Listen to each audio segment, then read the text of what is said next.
So, System Modeler is a software about curiosity.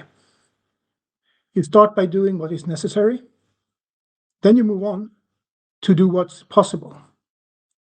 And before you know it, you are doing what you thought was impossible.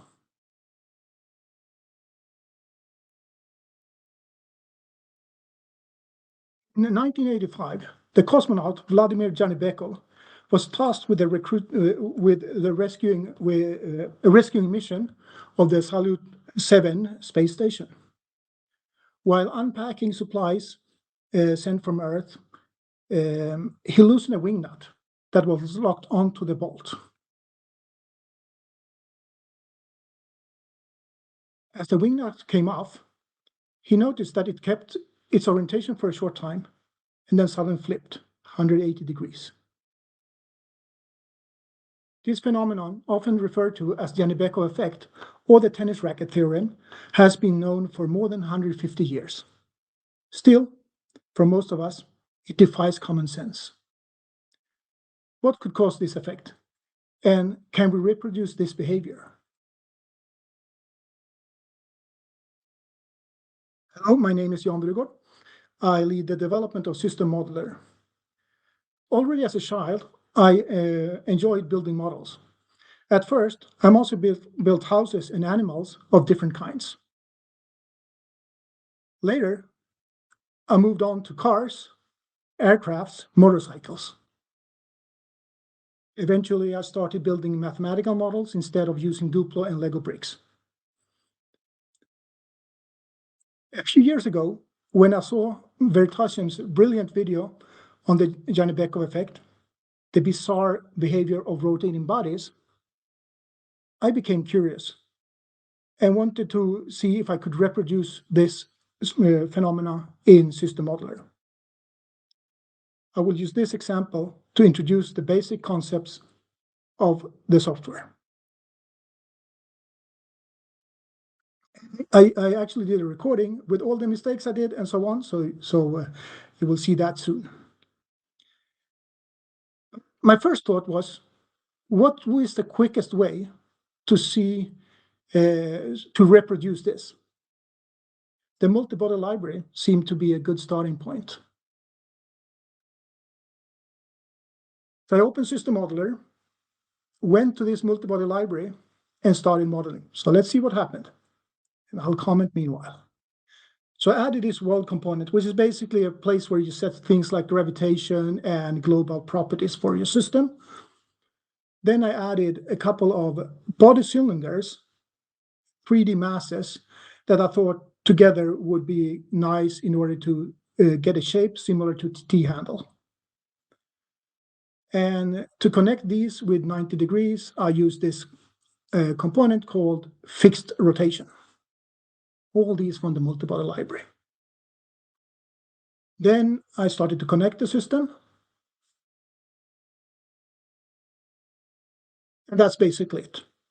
The only thing I needed to do now was to set the proper parameters for things, like starting by setting gravity to 0, because I wanted to go to space. Then for the handle, I decided, let's do it big. Doesn't really matter how big it is. I did it 1 meter. So that's basically a yard. And then 20 centimeters in diameter. Then I went over to this component that was supposed to center the next connection. So I called it center. And I wanted to rotate 90 degrees. So I got the T for the T handle. So I rotated around the y-axis 90 degrees. And then went to the shank.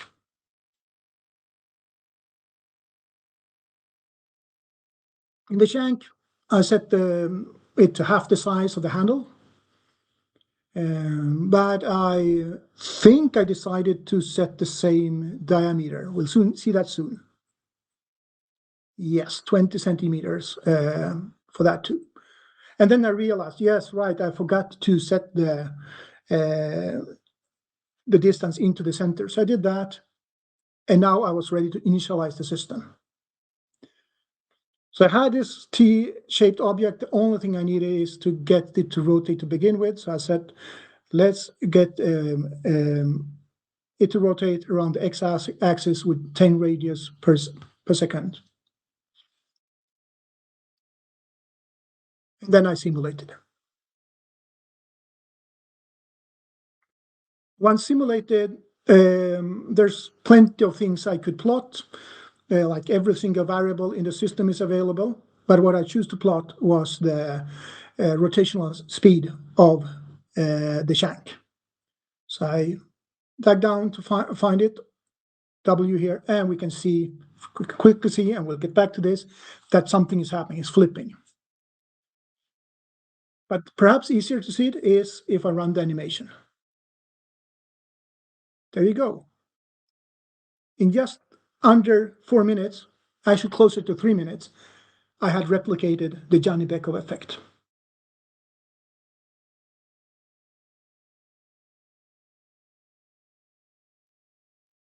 I got excited, and soon enough, I started to throw around all sorts of things: wingnuts, spacecrafts, space shuttles, even cats.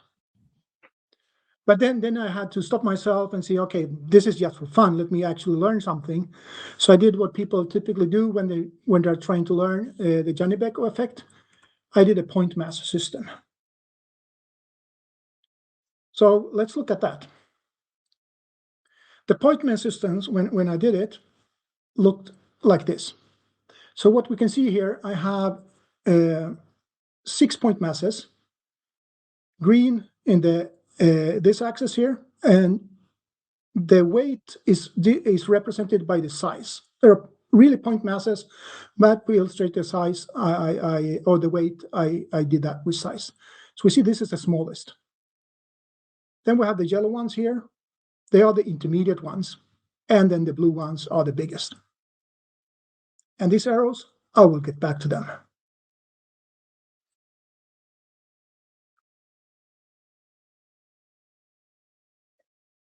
So I started to plot different things. And now you see I prepared a bit of things here. I plotted, for instance, the rotational speed for the center around the y-axis here, and x and z. And we can see that flip happening. I could also study things like the kinetic energy, and also saw how that was changing for the different bodies over time. But the total was constant, of course. And then to what's the most interesting part of the Janibekov effect, the angular momentum. Here we can see that for all three bodies, which is the three first plots, they are varying over time. However, if we look at the last plot, it's the total of them, and it shows that it's constant. This is easier to see if we look at those arrows there, because they are illustrating the angular momentum. So let's play that. Now, after a while, we'll see here that we'll reach the oscillation and something is happening, right? But so the blue ones represent the angular momentum of the blue masses and so on. But the total, as you can clearly see, stays constant. Now, and if you really carefully follow a yellow, well, you can see that you can actually notice a flip, right? But now I wanted to do changes. What happens if I reduce the intermediate mass and make it lighter? Yeah, then it doesn't flip, because it's no longer intermediate axis. There's some small oscillation, numerical oscillation, but that's it. And what happens if we do these three weights very similar to each other, but still have an intermediate axis? Well, then it will flip, but later on. But if I increase the rotational velocity, it will flip sooner and more, all with angular velocity maintained.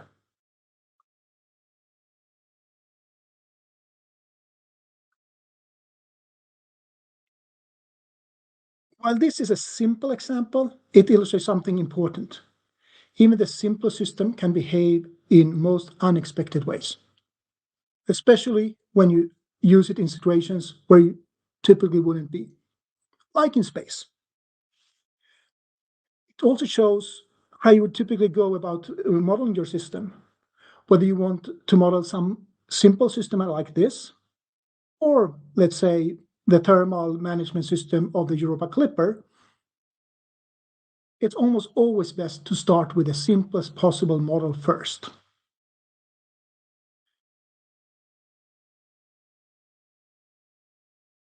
But of course, once you invested all this time in developing an advanced model, you want to get as much mileage out of it as possible.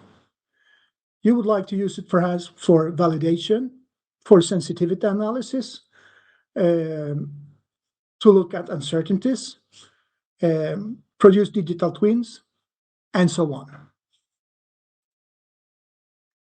This is where the combination of the Modelica language, which is used in the product, FMI, and the connection to Wolfram language comes in.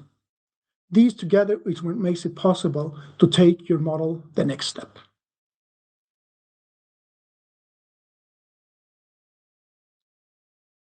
So if we go back to the basics, System Modeler uses the Modelica language, which is a built-in components to make it easy to get started.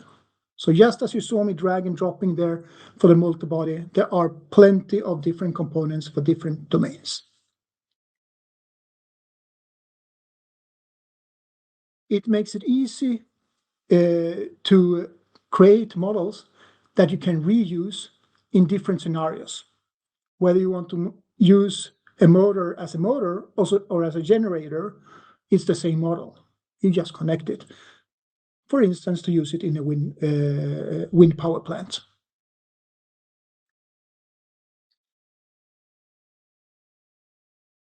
Once you have your model, perhaps you want to do a system of systems, or you might want to do a digital twin. That's where the functional mockup interface helps you by exporting into functional mockup units. And I know we will see a bit of this during today.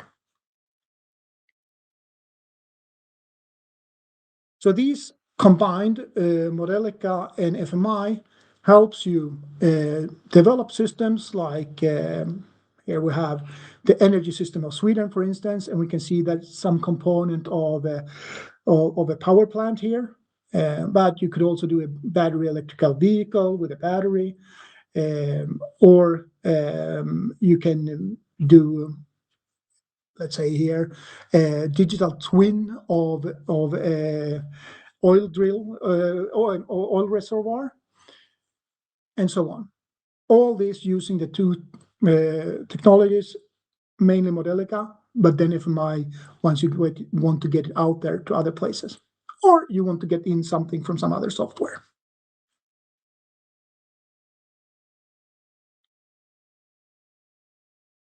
So what happens? What about all the other questions I asked or tasks I mentioned, like validation and so on?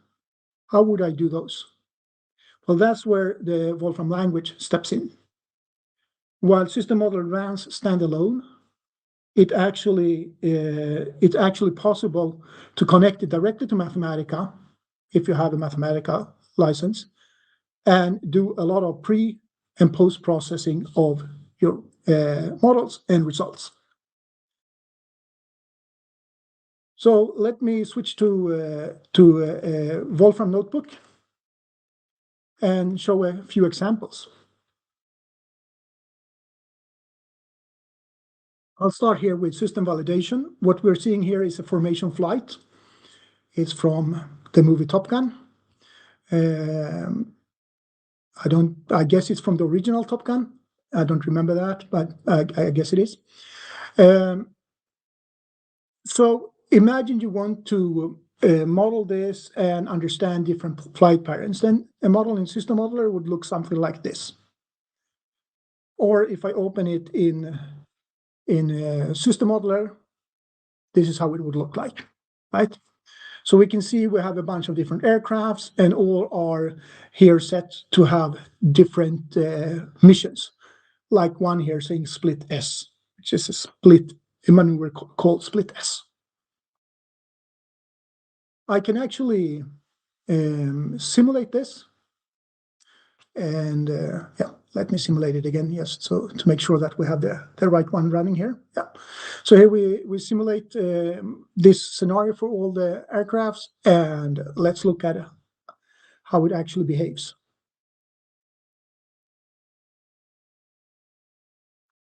And there we go, and we're following well, an aircraft that is doing a roll, apparently, not the split S aircraft. But this way we can see how it's actually maneuvering around. But do we know that they're actually doing things within the given limits? Well, we're not saying anything about that here. So let's close this, go back to the notebook. And then what we will do is start by simulating here. I will do one that I call simulation cruise after Tom Cruise, and one standard. So we have a standard pilot and Tom Cruise here, and they do the maneuver in slightly different ways. What you can do is, in the Wolfram language, you can create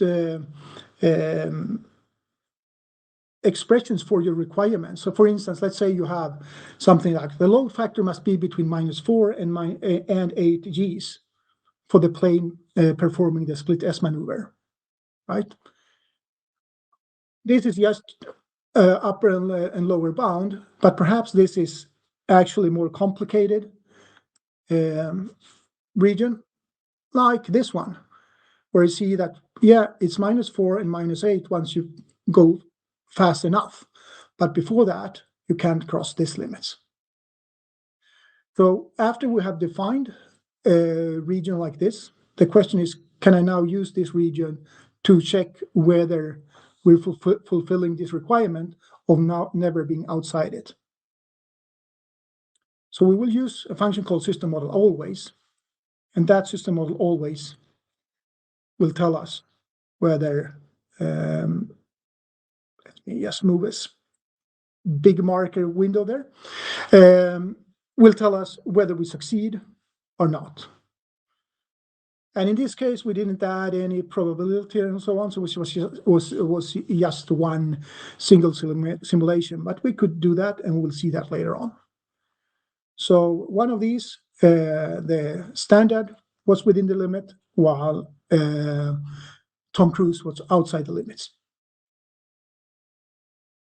But now, of course, you want to see this. Where did this actually happen? Now, when, let's say, you get a big report of different things that hopefully most of them actually pass, but those that don't, you want to study them further.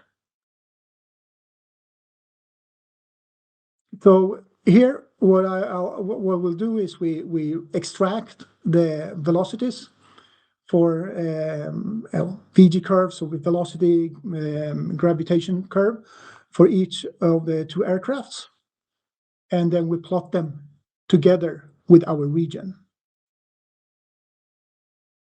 And now we can clearly see here that one of them, the green one, which is Tom Cruise, goes outside the limit. He's pushing it a bit too much. But being Tom Cruise, we know it's okay. While in the zoom in version here, we see that the other pilot just goes close to the limit before he returns.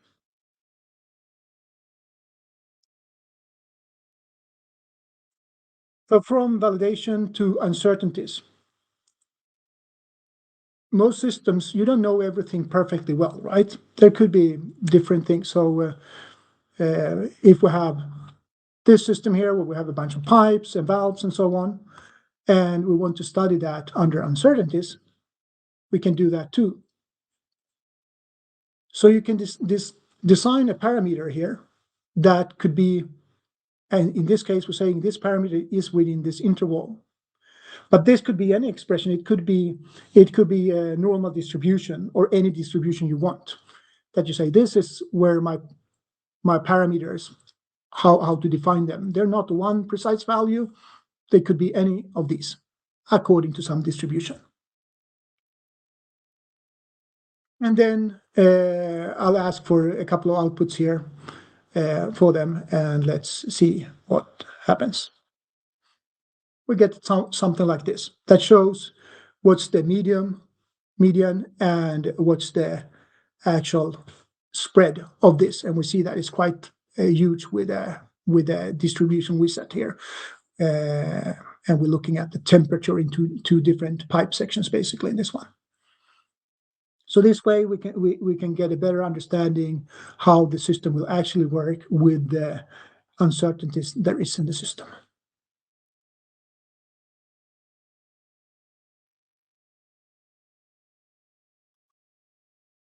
Sometimes, so system model is about, you do a mathematical model that with all its simplification, you at least you actually know hopefully know what you simplified and the precision you have and so on. But sometimes a neural net is better. Perhaps you only have a bunch of data and that you want to do a model for, and you want to integrate it with the rest. Then you can do that. And let me just skip forward here a bit, so we have a bit of time for Q&A. But we can see here within the Wolfram language, you could retrieve data, and then once you have gotten your data, you can say, okay, let's use part of the data to train, part of the data to validate. Let's design the neural net we want. In this case, using rectified linear unit layers, and then and method and so on. And with that, we can do net train. So let me run net train here. So now we are training this neural net, and we can see here the cost function going down. The orange one is the training set, and the blue one is the validation set, which of course is varying more because it's the validation set. But eventually, it's hopefully happy. I'll set it to run for 120 seconds here, but let's stop it now. So now when we have trained a neural net in Mathematica, we can actually use it within System Modeler. So we can, so we generate here a net chain that can, with Create System Model, we put it on as a model that we can use within System Modeler itself.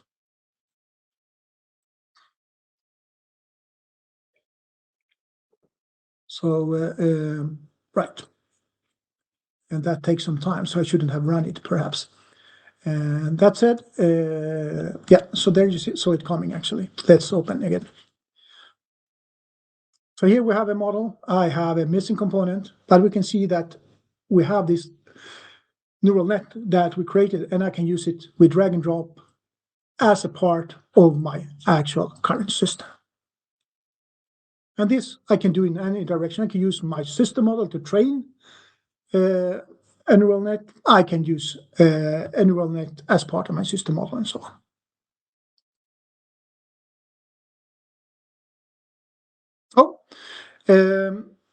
Hopefully that very quick introduction shows a bit of how system model is. You begin with drag and drop, simulate, get some understanding, and then depending on where you want to go, you can use the Wolfram language to get deep down into validation, for instance, or looking at uncertainties and so on. If you want to learn more, there is a trial, free trial. You got the link for that earlier on also. You can find free courses at Wolfram U and share your thoughts in the Wolfram community.